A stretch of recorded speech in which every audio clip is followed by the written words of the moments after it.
Қызым әкесін басқа әйелмен ұстап алған. Қызым енді әкесін үйден қуып жібергенімді қалайды. Қыз баласы әкеге жақын болады деп жатады ғой. Расында солай. Менің қызым әкесін ерекше жақсы көретін. Өйткені титтейінен әкесі асырап бақты. Бір күн көрмей қалса ішігіп ауырып қалатын. Бірақ соңғы уақытта қызым әкесімен бірге ас ішпей қалды.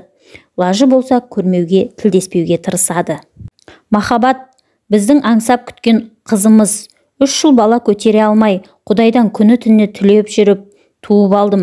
Күйеуім мен босанғанда перзентхананың алдында балаша қуанып секірген.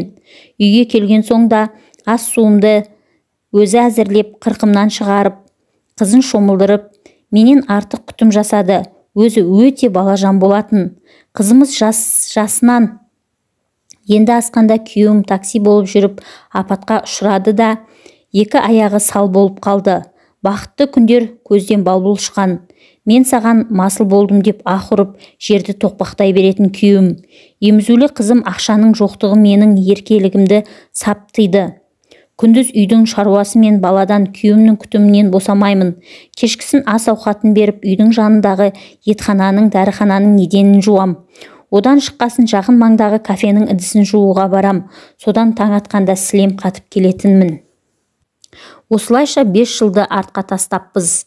Өзім еркек, өзім әйел боп жүріп, түк рахат көрмедім. Жарқырап киінбедім. Тапқанымды күйеуімнің дәрі-дәрмегі мен қызымның тамағына жұмсап жүре беріппін. Бірақ ештеңеге өкінбеймін. Басқалар сияқты қиындыққа морт сынбай, есебін тауып еңбек еткеніме қуанам. Бір жолы жұмысқа кетіп бара жатып, шай қойыппын да оны өшіруді ұмытыппын. Шығып кетіппін. Күйеуім де ештеңені сезбей ұйқыға кеткен. Бір уақытта шәугімдегі қайнаған су тасып астындағы отты өшірген. Одан газ шығып тұра берген. Бір уақытта Құдай жарылқап күйеуім иісін біліп қалыпты. Жүгіріп бара салғанға аяғы жарамайды. Әупірімдеп сүйретіліп жетіп газды өшіріп, есік терезені ашып, естеніп қалған қызына жедел жәрдем шақырып, екеуі аман қалды. Бір қайғының артынан бір қуаныш бар деген рас қой. Осы оқиғадан кейін күйеуімнің аяғына жан біте бастады. Бұрын тіпті қозғалта алмайтын еді. Дереу оңалту орталықтарына портал туралап емдеттім. 6 ай дегенде балдаққа сүйенетін болды. Қазір шүкір 2 аяғы тең басып жұмысқа тұрып, тұрмысымыз оңалып қалды. Айтпақшы 6 жылдан кейін тағы бір бала туып алғам. Биыл 4-ші сыныпқа өтті, ал қызым 11-ші сыныпта оқып жатыр. Мендегі мәселе қызым.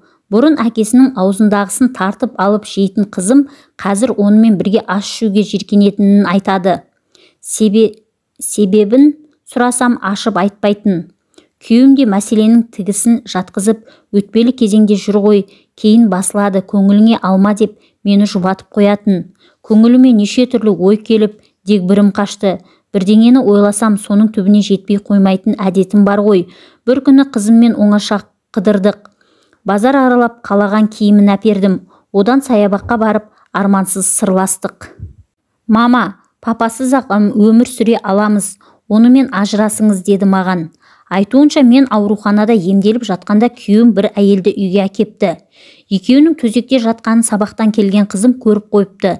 Сіздің жүрегіңізді ауыртқым келмей айтпай жүредім. Бірақ енді онымен бір үйде тұра алмаймын. Кетсін, қуып шығыңыз деп жылады. Үйге келіп күйеуіммен ашық сөйлестім. Ол жалынып тұрып кешірім сұрады. Ол әйелмен содан қайтып көріспегенін айтты. Балалар үшін тағы бір мүмкіндік беруімді сұрады. Әрі-бері ойланып, балалар үшін кешіргенім дұрыс деп ойладым. Жақында қызым тағы жылап келді. Соншалықты намыссыз адамсыз ба мама? Айттым сізге қуып жіберіңіз деп. Күйеуіңіз әлгі әйелмен қыдырып жүр. Қыздармен кинодан шығып бара жатқанда көріп қалдым. Екеуі киноға кіріп бара жатыр. Ол енді адам болмайды деп ұрысты. Енді не істесем екен күйеуіме? Қызымның әңгімесін әлі айтпадым. Неден қайтып бастарымды білмей жүрмін. Қиын күнінде жанына жалау боп, асырап бағып аяғынан тұрғызған менің қадірімді түсінбеген күйеуімді қайтсем екен?